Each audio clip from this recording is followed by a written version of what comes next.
Starting சொல்லிக் கொடுங்க madam.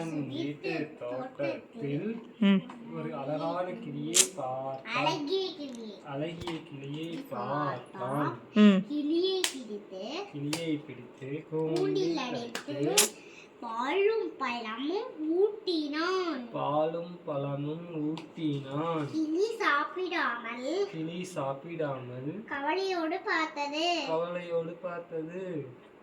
ஏன் கவலையாக இருக்கிறாய் என கண்ணன் கேட்டான்.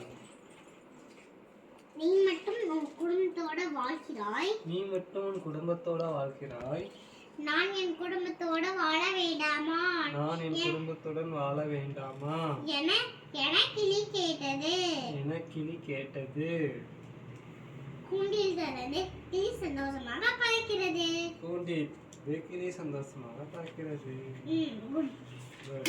கை தட்டுங்க, நான் சொன்னேன்ல. ஹேண்ட்ஷேக் பண்ணணும். Very good.